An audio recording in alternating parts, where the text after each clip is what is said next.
Meet the greatest rivalry in NFL history, a rivalry that wasn't built overnight, but forged through pressure, pride, and unforgettable moments. Tom Brady versus Peyton Manning wasn't just a matchup on the schedule, it was a collision of two completely different paths to greatness. One entered the league as the chosen one, the other as an afterthought, and somehow they ended up defining an entire era of football. Peyton Manning arrived as the #1 overall pick, a football genius with the arm, the mind, and the expectations to match. From day one, he was supposed to be great, and he was. Tom Brady, on the other hand, entered the league quietly, a 6th-round pick, a 4th-string quarterback, a name barely mentioned. No hype, no guarantees, just a belief that if he ever got a chance, he'd make it count. That chance came in 2001, and from that moment on, the NFL changed forever. What followed was nearly 2 decades of battles that swung legacies, broke records, and split fan bases. Regular season classics, playoff heartbreaks, AFC Championship wars, Super Bowl implications. Every time Brady and Manning shared the field, it felt bigger than the game itself. This rivalry wasn't about stats alone, it was about pressure, about moments when everything was on the line. Calm versus calculation, adaptability versus preparation. Each win shifted the narrative, each loss fueled the fire. By the end, there were championships, MVPs, comebacks, collapses, and unforgettable plays, but no clear winner. Because Brady versus Manning wasn't about who finished on top, it was about watching greatness push greatness to its absolute limit. And once it began, there was no turning back. Before Tom Brady and Peyton Manning became football royalty, before championships and MVPs defined their names, their stories began on completely different roads. One was built for greatness, the other had to fight for the right just to be noticed. And that contrast is exactly what made their rivalry inevitable. Peyton Manning entered the NFL in 1998 as the 1st overall pick, carrying the weight of a franchise on his shoulders. He wasn't just drafted to play quarterback, he was drafted to save the Indianapolis Colts. From his very first season, it was clear that Manning was different. His command at the line of scrimmage, his ability to read defenses, and his precision passing made him feel less like a rookie and more like a seasoned veteran. Everything about Peyton screamed future legend, and the league treated him as such. Brady's entrance into the NFL could not have been more different. Selected in the 6th round of the 2000 draft, Brady wasn't expected to matter. He was the 4th-string quarterback in New England, buried on the depth chart behind established names. There were no cameras following him, no predictions of greatness, no guarantees of a future. Brady himself admitted that at that point, his only goal was simple: survive, make the team, stay in the league. Then came 2001, the year everything changed. When Patriots quarterback Drew Bledsoe went down with an injury, Brady was suddenly forced into the spotlight. No preparation for superstardom, no time to ease in, and waiting for him was Peyton Manning and an undefeated Colts team. It felt like a cruel twist of fate, the golden boy versus the unknown backup. But that game became the spark that lit the greatest rivalry the NFL has ever seen. Brady didn't play flashy, he didn't chase highlights, he protected the ball, made smart throws, and let his team thrive. New England didn't just win, they dominated. And in that moment, the football world was forced to pay attention. What made this rivalry special wasn't hatred, it was respect mixed with relentless competition.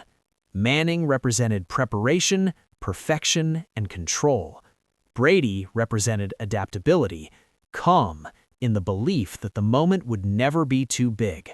Every time they faced each other, it felt like football philosophy itself was on trial.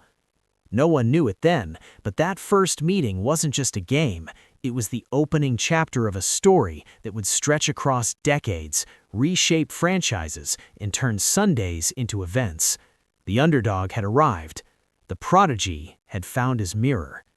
And from that point forward, whenever Brady and Manning shared a field, history was guaranteed. After that first shocking victory, Tom Brady was no longer just a replacement quarterback. He was a question the entire league was forced to answer.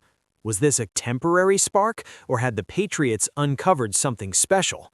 For Peyton Manning, the loss was frustrating but explainable. One game didn't define a career, or so it seemed. As the 2001 season continued, Brady kept winning. He wasn't flashy, but he was ruthless in the moments that mattered. He made the right throw, avoided mistakes, and trusted his system. When New England faced Indianapolis again, this time on the Colts' home turf, the result felt uncomfortably familiar for Manning. Brady threw for over 200 yards and 3 touchdowns, leading another convincing Patriots victory. What once looked like a fluke now felt like a pattern. By the time the playoffs arrived, Brady had officially taken the starting job. The Patriots weren't supposed to go far, but they refused to play their role. They knocked off the Raiders, they survived the Steelers, and suddenly, a team built on discipline and belief was headed to the Super Bowl. Standing across from them was the powerhouse St. Louis Rams, the greatest show on turf, heavy favorites with a historic offense. Once again, Brady was supposed to be overwhelmed. Once again, he wasn't. Calm under pressure, he led a game-winning drive in the final seconds, delivering New England its first Super Bowl title. A sixth-round pick had done the impossible, and without ever facing Manning in the postseason that year, Brady had still moved ahead of him in the only category that truly mattered: championships. As Brady's legend grew, so did the narrative surrounding Manning. Statistically, Peyton was everything you'd want in a quarterback: MVP awards, record-breaking seasons, surgical precision. But every time the stakes rose, especially when New England was involved, doubt followed. By 2003, the rivalry had escalated into something heavier. That season, the two finally met in the playoffs. Snow fell in Foxborough as Manning arrived with momentum and confidence. What followed was brutal. The Patriots' defense disrupted every rhythm. Interceptions piled up, opportunities vanished. Brady didn't need to do too much, he simply did enough. New England advanced. Manning walked off the field with another postseason loss to his rival. And it kept happening. Regular season wins for Indianapolis meant little when January arrived. Brady kept collecting rings, Manning kept collecting questions. But here's what made this rivalry different. Peyton didn't break. He adapted, he studied, he adjusted. While Brady was building a dynasty, Manning was quietly reshaping himself, preparing for the moment when the balance would finally shift. This wasn't a rivalry of talkshot or hatred. It was something deeper. Two quarterbacks pushing the limits of excellence in completely different ways. One thrived in chaos, the other sought control. And as Brady's dominance reached its peak, Manning was getting closer to his response. The storm was coming. By the mid-2000s, the narrative around Peyton Manning had become uncomfortable. Individually, he was brilliant. MVP awards, record-setting seasons, and total command of the offense.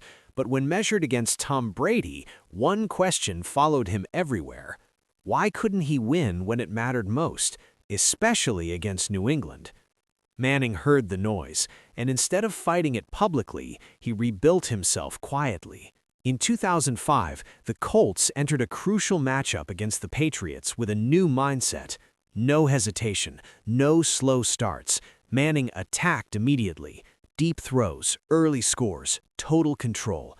For the first time in the rivalry, Peyton dictated the terms. He threw for over 300 yards, 3 touchdowns, and even used his legs to keep drives alive. The result was decisive, a 40-21 win. It wasn't just a victory, it was a statement. For the first time, Brady looked human against Manning. The following season raised the stakes even higher. Indianapolis arrived in New England undefeated, confident and fearless. Once again, Manning struck first. Once again, he stayed aggressive. The Colts escaped with another win, handing Brady one of the worst performances of his career. The rivalry was no longer one-sided, it was balanced and dangerous. But everything led to January 2007, the AFC Championship Game, Patriots versus Colts, Brady versus Manning, a Super Bowl on the line. New England jumped out to a commanding 21-3 lead, and it felt familiar, too familiar. This was the moment where Peyton's past failures threatened to repeat themselves. But this time, something was different. There was no panic, no forcing throws. Manning stayed patient, chipped away at the deficit, entrusted his preparation. Drive after drive, the Colts closed the gap. Touchdowns replaced turnovers. Confidence replaced doubt. And when the final whistle blew, the scoreboard told a story no one thought they'd see. Colts 38, Patriots 34. Peyton Manning had completed one of the greatest comebacks in playoff history against Tom Brady. That win changed everything. The playoff choker label disappeared overnight. Manning had finally beaten Brady when it mattered most. Weeks later, he won his first Super Bowl and was named Super Bowl MVP, standing exactly where Brady once stood years earlier. The rivalry had officially flipped. Now it wasn't about whether Manning could beat Brady, it was about how far he could go. Two champions, two leaders, two legacies on a collision course, and just when it felt like the rivalry had peaked, it was about to evolve again. Just when it felt like the rivalry between Tom Brady and Peyton Manning had reached its peak, football found a way to raise the stakes even higher. By 2007, both quarterbacks were no longer chasing respect, they were chasing immortality. That season delivered what many called the biggest regular season game in NFL history. The undefeated New England Patriots, led by a ruthless and unstoppable Brady, faced the defending champion Colts, commanded by a confident and battle-tested Manning. This wasn't just about standings, it was about momentum, about dominance, about who truly owned the era. Brady was playing flawless football, deep bombs, quick strikes, total control. When the game tightened in the fourth quarter, he did what he had done his entire career, delivered under pressure. A clutch touchdown pass sealed the win, keeping New England undefeated and pushing them closer to something the league had never seen, a perfect season. Brady and the Patriots finished 16-0, bulldozing their way through the regular season and playoffs. History was within reach. One more win would make them 19-0, perfect forever. But fate had its own plans. Waiting in the Super Bowl were the New York Giants, and leading them wasn't Peyton Manning, it was his younger brother, Eli. What followed became one of the most shocking moments in NFL history. Late in the fourth quarter, with the Patriots on the brink of perfection, Eli escaped pressure, launched a desperate throw, and completed the now legendary helmet catch. Minutes later, the Giants scored the game-winning touchdown. Brady's perfect season vanished in an instant. And somehow, the Manning name had once again stood in his way. In the years that followed, the rivalry took unexpected turns. Brady suffered a devastating knee injury in 2008, temporarily halting the saga. When he returned, the battles resumed, dramatic, high-scoring, and chaotic. In 2009, a controversial fourth-down decision by New England handed Manning another comeback victory, proving once again that no lead was safe when these two shared the field. But time is undefeated. By 2011, Peyton Manning's body began to fail him. A severe neck injury required spinal fusion surgery, forcing him to miss an entire season. Without him, the Colts collapsed. The league wondered if Manning would ever throw a football again. Meanwhile, Brady kept winning. Yet the rivalry wasn't finished, because when Peyton Manning returned, he didn't come back to Indianapolis. He came back wearing orange. The rivalry wasn't ending, it was transforming. When Peyton Manning returned to the NFL in 2012, no one knew what to expect. A quarterback coming off spinal fusion surgery was uncharted territory. Doubts were everywhere. Could he still throw? Could he still lead? Could he still compete with Tom Brady? The answer came quickly. Manning didn't just return, he reinvented himself. Wearing a Denver Broncos jersey, he brought intelligence, anticipation, and ruthless efficiency. The rivalry with Brady was reborn in the AFC, now with even higher stakes. Early matchups leaned Brady's way, but the games were tighter, smarter, and more strategic than ever before. These weren't shootouts anymore, they were chess matches. In 2013, the rivalry produced one of its greatest games. Denver stormed out to a 24-0 lead in Foxborough, and for a moment, it looked over. But Brady did what he had always done. He refused to quit. Touchdown after touchdown erased the deficit. The game went to overtime, and only a muffed punt separated victory from defeat. Brady completed one of the greatest comebacks of his career. But Manning was learning. Later that same season, the two met in their third AFC Championship game. This time, Manning didn't try to outscore Brady, he outthought him. Long drives, clock control, no rhythm for New England. Denver won, and Manning earned his spot in another Super Bowl, even though that game ended in disaster against Seattle. Their final meeting came in 2015, one last AFC Championship, one last duel. Manning wasn't the same physically, but mentally, he was untouchable. He made the throws that mattered, he scrambled when no one expected it, and when the game ended, Peyton Manning had defeated Tom Brady one final time. Weeks later, Peyton Manning won his second Super Bowl, not with dominance, but with resilience.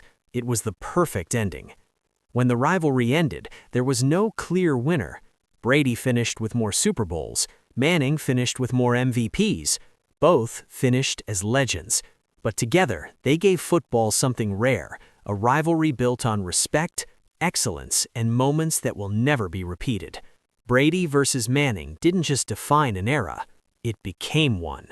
When the final whistle blew on the Brady versus Manning rivalry, something rare happened in sports. The debate didn't end. In fact, it became even louder. Because this rivalry was never just about head-to-head wins, rings, or records.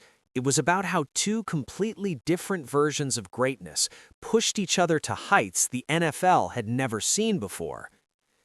Tom Brady became the standard for winning. His calm under pressure, his ability to adapt to any situation, and his relentless drive turned him into the ultimate closer. No moment was too big, no deficit felt impossible. Brady didn't need perfection, he thrived in chaos. And because of Manning, he had to keep evolving. Faster reads, smarter decisions, a deeper understanding of situational football. Without Manning across the field, Brady might still have been great, but not this great.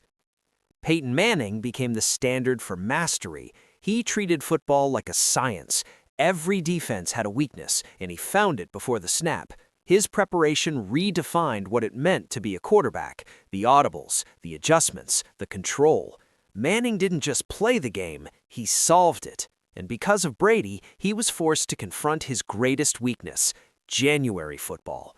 When he finally overcame that hurdle, his legacy transformed from statistical brilliance to championship greatness. Together, they reshaped the quarterback position. Front offices changed how they evaluated leaders. Coaches changed how offenses were built. Fans changed how they measured greatness. Rings mattered, but so did longevity. MVPs mattered, but so did clutch moments. The NFL became a league where greatness was no longer one-dimensional. Even their teams reflected their personalities. Brady's Patriots were adaptable, ruthless, and mentally tough. Manning's Colts and Broncos were precise, explosive, and meticulously prepared.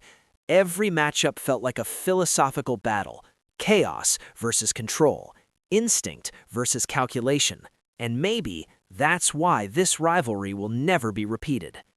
The league has more talent now, faster players, bigger arms, better athletes, but what it may never have again is two quarterbacks at the exact same time, in the exact same conference, meeting repeatedly with Super Bowls on the line, both refusing to blink. When history looks back, it won't ask who won more games between them. It will remember that because Tom Brady and Peyton Manning existed together, football was better, smarter, bigger, more dramatic. This wasn't just the greatest rivalry in NFL history, it was the rivalry that defined what greatness truly means.